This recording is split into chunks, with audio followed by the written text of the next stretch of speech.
Hi hello Swathi Ganga Kannada YouTube ಚಾನಲ್ಗೆ ಎಲ್ಲರಿಗೂ ಸ್ವಾಗತ ಸುಸ್ವಾಗತ. ಮಕರ ಸಂಕ್ರಮಣದ ಹಾರ್ದಿಕ ಎಲ್ಲರಿಗೂ ಶುಭಾಶಯಗಳನ್ನ ತಿಳಿಸ್ತೀನಿ.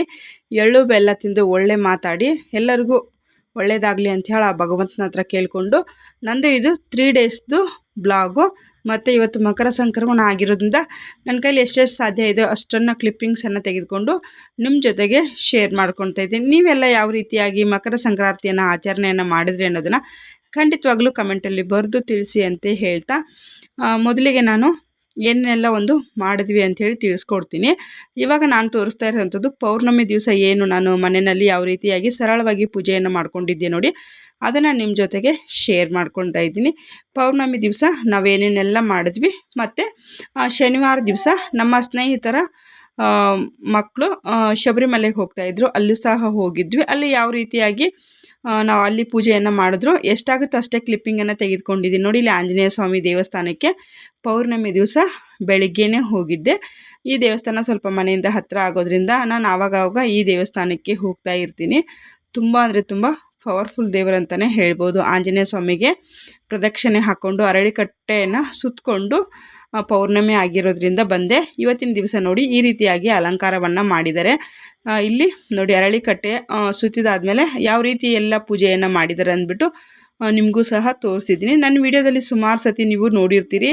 ಇದೇ ರೀತಿಯಾಗಿ ಪೂಜೆಯನ್ನು ಮಾಡ್ಕೊಂಡಿರ್ತಾರೆ. ನೈವೇದ್ಯಕ್ಕೆ ಕಡಲೆಕಾಳು, ಕಡಲೆ ಬೀಜ, ಅವ್ರಿಗೇನು ಯಥಾಶಕ್ತಿ ಏನೇನು ಸಂಕಲ್ಪ ಇರುತ್ತೋ ಆ ಥರವಾಗಿ ತಂದಿರ್ತಾರೆ. ಇದ್ರ ಪಕ್ಕದಲ್ಲೇ ಬೇವಿನ ಮರನೂ ಸಹ ಇದೆ.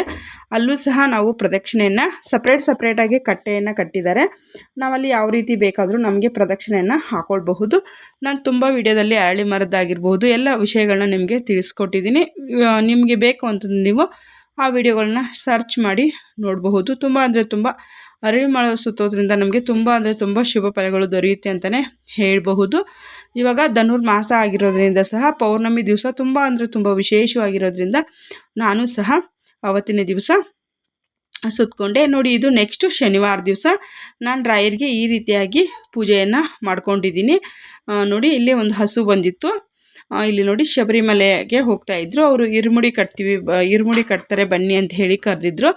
ಹಾಗಾಗಿ ನಾನು ಹೋಗಿದ್ವಿ. ಈ ರೀತಿಯಾಗಿ ಅವರು ಇನ್ನೂ ಸಿದ್ಧತೆಯನ್ನು ಮಾಡ್ಕೊತಾ ಇದ್ದರು. ಯಾಕಂದರೆ ಅವ್ರು ಪರ್ಮಿಷನ್ ಇಲ್ದಿರ ನಾವು ಸುಮ್ಮನೆ ಫೋಟೋ ಎಲ್ಲ ಏನಕ್ಕೆ, ವಿಡಿಯೋ ಎಲ್ಲ ಏನಕ್ಕೆ ಮಾಡಬೇಕು ಅಂಥೇಳಿ ನಾನು ಸುಮ್ಮನೆ ಒಂದು ಕ್ಲಿಪ್ಪಿಂಗನ್ನು ತೆಗೆದುಕೊಂಡೆ ನೋಡಿ. ಇಲ್ಲಿ ಎಲ್ಲ ಇನ್ನೂ ಸಾಮಗ್ರಿಗಳನ್ನ ಎಲ್ಲ ಜೋಡಿಸ್ಕೊಳ್ತಾ ಇದ್ದರು.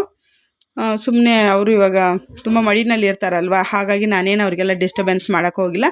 ನನ್ನ ಕೈಯಲ್ಲಿ ಎಷ್ಟು ಸಾಧ್ಯ ಇದೆ ಅಷ್ಟು ಶಬರಿಮಲೆಗೆ ಹೋಗೋವಂಥವ್ರದ್ದು ಅವರು ಇರುಮುಡಿ ಕಟ್ತಾ ಇದ್ರಲ್ವ ಅಲ್ಲಿದೆಲ್ಲ ಮುಗಿಸ್ಕೊಂಡು ಹಾಗೆ ಮತ್ತೆ ದಾರಿನಲ್ಲಿ ಬರ್ತಾ ಎಲ್ಲರಿಗೂ ಊಟ ಟೈಮ್ ಕೂಡ ಆಗಿತ್ತು. ಮತ್ತು ಟಿಫನ್ನು ಮತ್ತು ಶನಿವಾರ ಸ್ವಲ್ಪ ಜನ ಉಪವಾಸ ಇದ್ದರು. ಹಾಗಾಗಿ ಸ್ವಲ್ಪ ಜ್ಯೂಸು, ಟೀ ಕುಡಿಯೋರು ಟೀ ತೊಗೊಂಡ್ರು, ಊಟ ತೊಗೊಂಡ್ರು. ಅವ್ರಿಗೆ ಏನೇನು ಬೇಕು ಅದನ್ನು ಉಡುಪಿ ಗಾರ್ಡನ್ ಹೋಟ್ಲಲ್ಲಿ ನಾವು ಈ ರೀತಿಯಾಗಿ ಊಟವನ್ನೆಲ್ಲ ತೆಗೆದುಕೊಂಡ್ವಿ.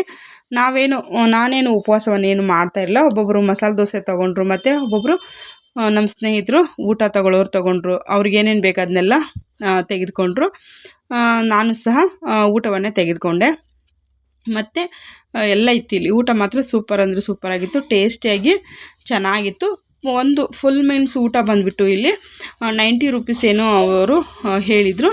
ಇದು ನೋಡಿ ಮಕರ ಸಂಕ್ರಮಣದ ದಿವಸದ್ದು ಬ್ಲಾಗು. ಬೆಳಗ್ಗೆನೇ ಬೇಗ ಎದ್ದು ನಾನು ಆಚೆ ಕಡೆ ಗುಡಿಸಿ ಒರೆಸಿ ರಂಗೋಲಿಯನ್ನು ಹಾಕ್ಬಿಟ್ಟು ಬೆಳಗ್ಗೆ ದೇವಸ್ಥಾನಕ್ಕೆ ಸ್ನಾನ ಮಾಡಿಕೊಂಡು ಎಳ್ಳೆಣ್ಣೆ ಹಾಕ್ಕೊಂಡು ಅಭ್ಯಂಜನ ಸ್ನಾನ ಮಾಡಿಕೊಂಡು ನಾನು ಆಂಜನೇಯ ಸ್ವಾಮಿ ದೇವಸ್ಥಾನಕ್ಕೆ ಹೋಗಿದ್ದೆ. ನೋಡಿ ಇಲ್ಲಿ ಸಂಕ್ರಾಂತಿ ದಿವಸ ಈ ರೀತಿಯಾಗಿ ದೇವರಿಗೆ ಒಂದು ಅಲಂಕಾರವನ್ನು ಮಾಡಿದ್ದಾರೆ. ಇಲ್ಲಿ ಅರ್ಚನೆಯನ್ನು ಮಾಡಿ ಅವರು ನಮಗೆ ಕೊಡ್ತಾ ಇದ್ದಾರೆ ನೋಡಿ. ತುಂಬ ಅಂದರೆ ತುಂಬ ಚೆನ್ನಾಗಿದೆ. ಸಾಂಗ್ಸ್ ಎಲ್ಲ ತುಂಬ ಚೆನ್ನಾಗಿರುತ್ತೆ.